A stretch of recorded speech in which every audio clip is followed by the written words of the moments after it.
ये वीडियो मैं यूपीएससी आने वाले 2 महीने में जितने भी एग्ज़ाम्स हैं यूपीएससी और आने वाले महीने में जो जितने भी स्टेट पीसीएस के पीटी एग्ज़ामिनेशन है उनके लिए मैं ये वीडियो बना रही हूँ। कुछ मुझे आप लोगों को सबको बताना है। देखिए, सबसे बड़ी बात है, 2 पोर्शन होते हैं, 2 पार्ट होते हैं, एक स्टैटिक पोर्शन और दूसरा यूपीएससी या फिर स्टेट की बात करें, एक स्टैटिक पोर्शन होता है और दूसरा होता है करंट अफेयर्स का पार्ट। तो करंट अफेयर्स का जहाँ तक सवाल है, मैंने प्रीवियस वीडियो में भी बताया था कि एक दिन से नहीं होता। आप 10 दिन सोचेंगे कि कोई भी एक पतली बुक लेके आपने करंट अफेयर्स कर लिया, तो उससे नहीं होता है। आपने मेंस के लिए जो करंट अफेयर्स पढ़ा है वो बहुत रेलिवेंट होने वाला है। वैसी चीज़ों को पढ़ने की कोशिश कीजिए जो आपने मेंस के लिए किया है, जो टॉपिक्स आपने मेंस के लिए, जो जैसे आपने सोशल टॉपिक्स लिया है, जो चीज़ें आपने करंट अफेयर्स के नेशनल इंटरनेशनल के लिए जो चीज़ें आपने मेंस में पढ़ी, उसको एक बार जरूर रिवाइज कर लें। या फिर मैं यूँ कहूँगी कि आपके पास अगर टाइम है तो उसकी आप सिनॉप्सिस बना लें, थोड़ा छोटा सिनॉप्सिस बना लेंगे, लास्ट मोमेंट में बहुत अच्छा होता है रिवाइज करने के लिए। और दूसरी बात की रहा स्टैटिक पोर्शन में सबने अपनी प्रिपरेशन कर ली होगी। मैंने यूपीएससी के लिए भी पहले भी बोला था कि जितने भी आप जो हिस्ट्री है उसकी आप मॉडर्न पे ज़्यादा फोकस करें, मिडाइवल पे तो बिल्कुल ना करें। एक तो मिडाइवल बहुत कॉम्प्लिकेटेड है, दूसरे के आप एंशिएंट पे ज़रूर फोकस कर लें। और एनसीईआरटी के लिए मुझे लगता है एनसीईआरटी ओल्ड वाली एनसीईआरटी जो है रामचरण शर्मा की, वो बेस्ट है। उससे अच्छी मुझे नहीं लगती कि कोई भी बुक है। हाँ, थोड़ा बहुत आपको और चीज़ें को करना है तो आप उसके लिए तमिलनाडु बोर्ड की जो आती है बुक, वो आप उसको रेफ़र कर सकते हैं, ठीक है। लेकिन स्पेक्ट्रम का है, आपको समझ के पढ़ना है कि स्पेक्ट्रम को कितना पढ़ना है और सिनॉप्सिस बना ले तो ज़्यादा बेटर है। या ये फिर मैं कह सकती हूँ कि उसको आप प्रिंट निकलवा लें, जितने पूरे बुक पढ़ने की ज़रूरत नहीं, चूँकि बहुत मोटी बुक है तो उसकी आप प्रिंट आउट निकलवा के उसको स्टेपल करके रख लें, ठीक है। इन्वायरमेंट के देखिए क्वेश्चन जो होता है वो मोस्टली स्टैटिक पोर्शन से उसका जो होता है बहुत कम पूछे जाते हैं। जैसे आपने कई मार्केट में ऐसे नोट्स देखे होंगे जहाँ स्टैटिक पोर्शन की भी बात होती है, लेकिन वहाँ से कभी कभी पूछा गया है, जैसे इकोटोन पे क्वेश्चन पूछा गया, ऐसे डेफिनेशन दिए गए हैं आपसे, शब्दावली नॉट डेफिनेशन, शब्दावली पे क्वेश्चन पूछा गया है।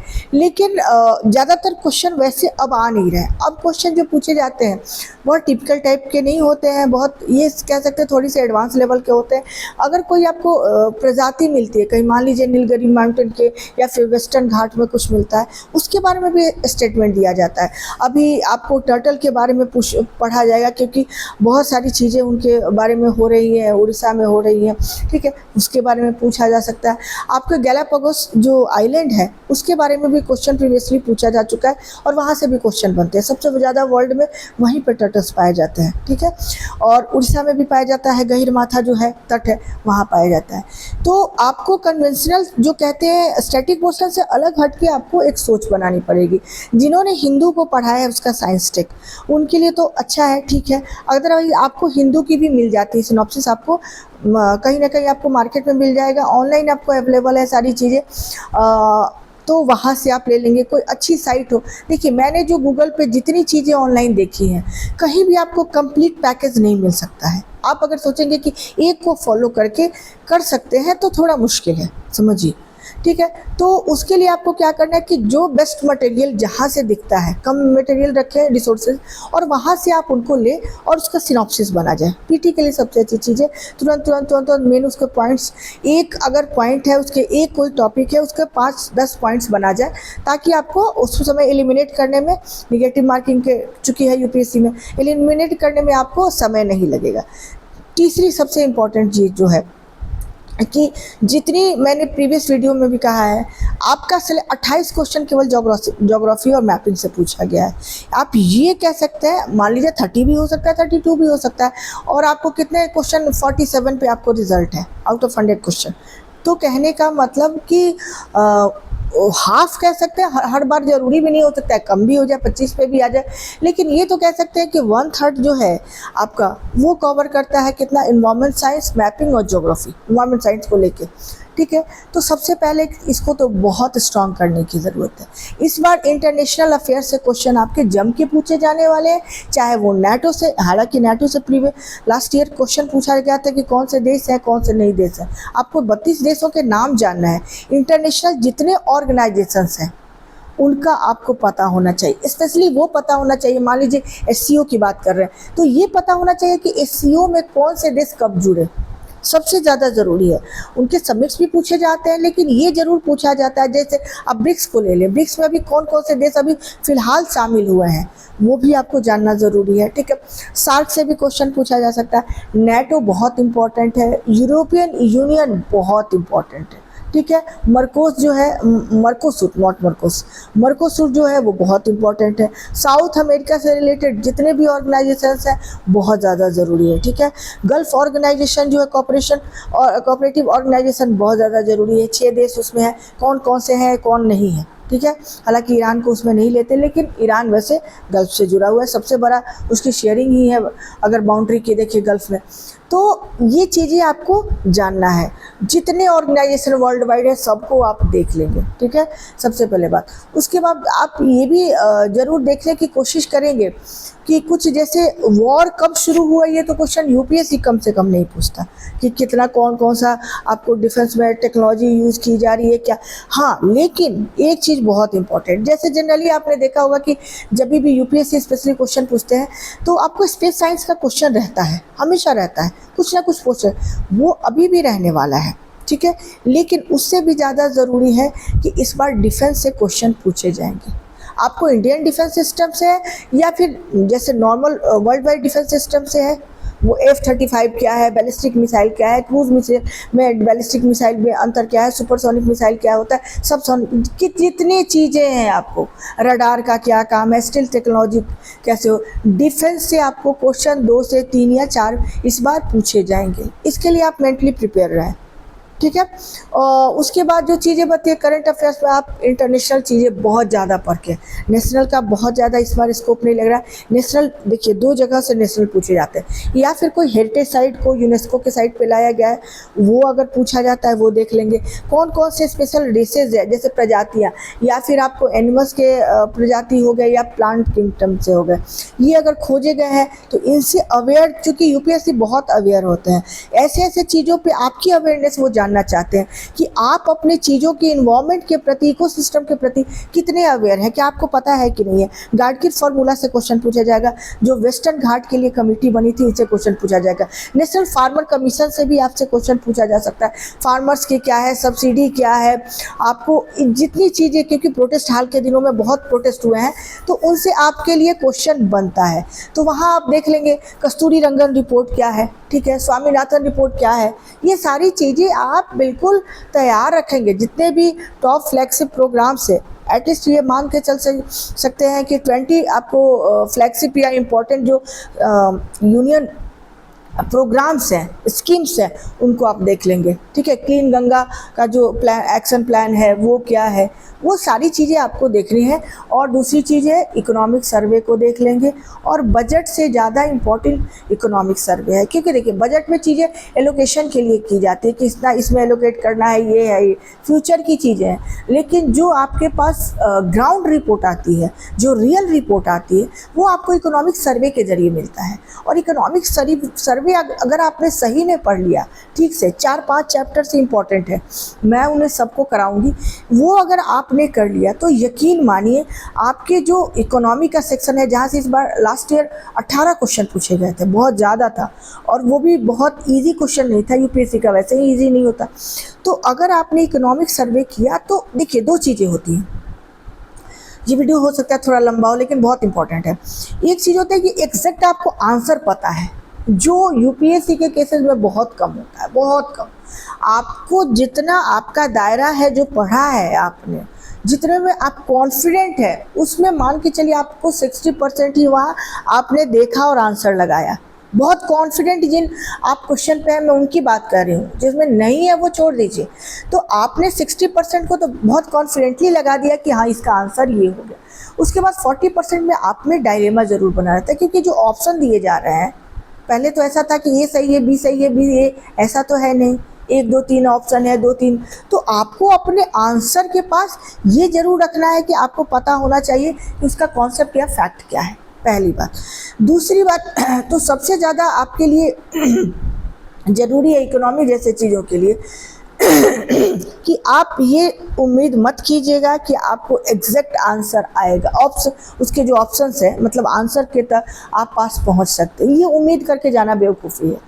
आपकी प्रिपरेशन होनी चाहिए कि आपके इतने कॉन्सेप्ट्स या फैक्ट्स इतने अच्छे होने चाहिए कि अगर कोई क्वेश्चन पूछा जा रहा है, आपको उस टॉपिक से रिलेटेड 10 फैक्ट्स पता होना चाहिए, कॉन्सेप्ट या फैक्ट जो भी है आपको पता होना चाहिए, ताकि अगर वो आंसर में आपके ऑप्शन में अगर 2 चीज़ें नहीं भी हैं तभी भी आप ऑप्शन आंसर के पास जो करेक्ट आंसर है वहाँ आपको पहुँचा दे। ठीक है, अब ऐसा नहीं होना चाहिए कि आपने बहुत सारी चीज़ें पढ़ ली और अगर 10 चीज़ें, मान लीजिए 50 चीज़ें पढ़ ली किसी, और एक अगर आपको ऑप्शन पे नहीं जा पा रहे हैं तो वो आपके स्ट्रेटजी की सबसे बड़ी प्रॉब्लम है। तो आप हमेशा कोशिश कीजिए कि सेंट्रीफ्यूगल फोर्स जो काम करता है ना, ठीक है, सेंटर से बाहर की तरफ, तो वैसे कोशिश कीजिए कि एक कॉन्सेप्ट पकड़ा मैंने, एक अगर मान लीजिए कि प्राइमरी डेफिसिट से मैंने एक पढ़ा, मैंने कॉन्सेप्ट पढ़ा, अब प्राइमरी डेफिसिट से क्वेश्चन अगर नहीं भी आया तो उसका मेरे को कहीं ना कहीं यूज़ मैं कर सकूं, उस कॉन्सेप्ट को कहीं ना कहीं मैं यूज़ कर सकूं, उससे रिलेटेड मेरे को 10 चीज़ें पता होनी चाहिए। और 10 चीज़ें सिर्फ आपको उसके स्टैटिक नहीं पता है होनी चाहिए, आपको करंट से भी पता होना चाहिए। ठीक है, आपको उसमें बजट से भी थोड़ा पता होना चाहिए, इकोनॉमिक सर्वे से भी पता होना चाहिए, ताकि कहीं भी कोई और भी उससे रिलेटेड क्वेश्चन है तो आप उसको ऑप्शन तक पहुंच जाएं। तो अप्रोच कभी भी ये सोच के मत जाइएगा, प्लीज़ जो लोग भी इस वीडियो को देख रहे हैं ध्यान रखिएगा कि इस अप्रोच के साथ मत एग्जामिनेशन हॉल में जाइएगा कि मुझे ये आता है, ऐसा नहीं होने वाला। यूपीएससी में तो बिल्कुल नहीं होने वाला। आप 10 क्वेश्चन भी 100 में ऐसे नहीं होंगे जिनका सब आंसर आपको सारे ऑप्शन पता है कि बिल्कुल सही है, नहीं होता। लेकिन जो लोग कुछ स्ट्रेटेजी फॉलो करते हैं वो लोग देखते हैं आप 2 महीने 3 महीने की तैयारी में, इससे कम तो नहीं लगेगा, पीटी क्वालिफाई कर जाते हैं। बाकी लोग 1-1 साल से लगे हुए हैं, क्योंकि पढ़ाई की कमी नहीं है, आपको समझना पड़ेगा, उसको साइंटिफिक तरीके से आपको समझना पड़ेगा, अलाइन करनी पड़ेगी चीज़ें, सिस्टमेटिक अप्रोच अपनाना पड़ेगा कि कैसे क्वालिफाई करना है। और पैनिक होके नहीं होता है, बहुत ही आपको लॉजिकल अपना ब्रेन यूज़ करना पड़ेगा। तो इसके लिए और करंट अफेयर्स से चीज़ों को रिलेट करना सीखिए। जब आप कोई मान लीजिए चीज़ पढ़ रहे हैं, यूनेस्को से रिलेटेड कुछ भी पढ़ रहे हैं, आप तुरंत जाइए फिर यूनेस्को को देखिए कि रिसेंट उसमें क्या क्या घटनाएं हुई हैं, वो ज़रूर कीजिए। और यूनेस्को के एक आपने एक सिनॉप्सिस के लिए नोट्स बनाया होगा, पेजेज बनाए होंगे, तुरंत वहीं नोट डाउन कर दीजिए, तुरंत। थोड़ा सा जगह छोड़ के रखिए, कोई भी टॉपिक आप पढ़ रहे हैं इतना जगह छोड़ के रखें और छोटा छोटा लिखने की कोशिश करें। कभी हाइलाइटर भी यूज़ कर सकते हैं अलग अलग कलर के, ठीक है, बुक मार्क भी यूज़ कर सकते हैं कि कौन कौन सा चैप्टर, और थोड़ा सा जगह रखिए। और इतना आपका रिवीजन उस पर होना चाहिए कि आपको इतना रिवीजन होना चाहिए कि आपको हर पेज भी जरूर उसमें मेंशन पेज नंबर मेंशन कर दीजिए, कि आपको पता होना चाहिए कि इन्वायरमेंट का मैंने इस पेज में लिखा है। आपका रिवीजन इतना अच्छा होना चाहिए। अब कुछ लेटेस्ट अपडेट आया, आप तुरंत वहीं पे लिख दीजिए। बाकियों से आपकी प्रिपरेशन बिल्कुल अलग होनी चाहिए, बिल्कुल साइंटिफिक होनी चाहिए। तभी तो आप देखते हैं कि इतने IITians होते हैं, अभी वो बीटेक कंप्लीट करते हैं, पता चला यूपीएससी में भी सेलेक्ट हो गए। ऐसा कैसे होता है? कुछ लोग ऐसा कर रहे हैं, प्रिपरेशन कर रहे हैं, लेकिन नहीं पता है, क्योंकि कमी किसी की नहीं है। बस आपको सोचना है, अपनी स्ट्रेटजी प्लान करनी है, बहुत लॉजिकल प्लानिंग होनी चाहिए, साइंटिफिक होना चाहिए। तो अभी मैं ऐसा कर रही हूँ कि करीब करीब आपके पास 2 महीना से थोड़े कम समय है, ठीक है। तो इस समय मैं आपके लिए कुछ चीज़ें लेके आ रही हूँ, ताकि थोड़ी सी भी आपकी जितनी भी मैं हेल्प कर सकूँ। मैं ये नहीं कह रही हूँ कि पूरी मैं कर दूँगी मदद, लेकिन जितनी भी मैं हेल्प कर सकूँ। करेंट अफेयर्स का कुछ सेक्शंस में लेके आऊँगी, वो मैं कराऊंगी। हो सकता है टैब के कराऊं या फिर बोर्ड पे कराऊं, अभी मेरे पास स्मार्ट बोर्ड नहीं है, तो उन चीज़ों पे करा दूंगी। या फिर कभी कभी मैं हो सकता है कि आपको टॉपिक बताते जाऊं और उसको आप लिखते जाइए, लेकिन ये पॉसिबल नहीं होगा, क्योंकि वीडियो चलता रहेगा, आप उतने में कर नहीं पाएंगे, और बार बार वीडियो देखेंगे तो आपका भी टाइम फिर ख़राब होगा। दूसरी बात ये है कि जब भी तो ये करें। उसके बाद मैं इन्वायरमेंट साइंस की तो बाद में कराऊंगी, लेकिन प्रीवियस कुछ क्वेश्चन को भी लूँगी मैं। करेंट अफेयर्स, वो मैपिंग और ज्योग्राफी, ये 3 मैं आपको कराऊंगी। कुछ बाद में इकोनॉमिक के भी आपको टॉपिक्स कराऊंगी, और अगर मेरे पास टाइम रहा, ठीक है, तो मैं आपको इकोनॉमिक सर्वे को की कवर करने की कोशिश करूंगी, और अगर पूरा कवर नहीं कराऊँ तो एटलीस्ट ये बता दूंगी कि इस टॉपिक से आपको इतना पढ़ना है, यहाँ से पढ़ना है, और इसको जल्दी जल्दी कैसे करना है।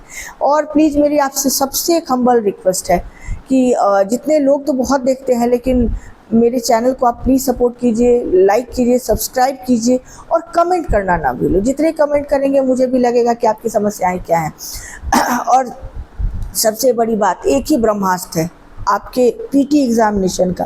कहीं का भी आप पीटी एग्ज़ाम दे रहे हो, 1 2 3 ब्रह्मास्त्र है जो आप समझ जाइए। सबसे पहले तो आपके जो स्टैटिक पोर्शन होने चाहिए, करंट की चीज़ें छोड़ के, वो ध्यान रखें। एनसीईआरटी आपका बेस होना चाहिए। मल्टीपल टाइम रिवीजन दूसरा। तीसरा, लेस रिसोर्सेज, जितना कम रिसोर्सेज आप अप्लाई। चौथा जो होगा रिवीजन होगा, और करंट अफेयर्स से अपडेट करना। ये अगर आपने कर लिया, आपके लिए बहुत इजी है। मैं बार बार कहती हूँ पीटी सबसे इजी है। अगर इसमें कोई भी आपने गलती की पीटी में, तो समझिए कि पूरा साल आपका बर्बाद हो जाता है। तो प्लीज़ मेरे चैनल को देखते रहिए, और मैं जैसे ही वीडियो अपलोड करूँगी उससे पहले मैं आपके लिए एक शॉर्ट वीडियो बना के डालूँगी कि मैं इस दिन से आपको कर रही हूँ। 2-3 दिनों के बाद मोस्ट प्रोबेबली मैं स्टार्ट कर दूँगी वीडियोज़ अपलोड करना, और उसके बाद मैं लाइव सेशन से भी आपसे जुड़ूँगी। तब तक के लिए थैंक यू।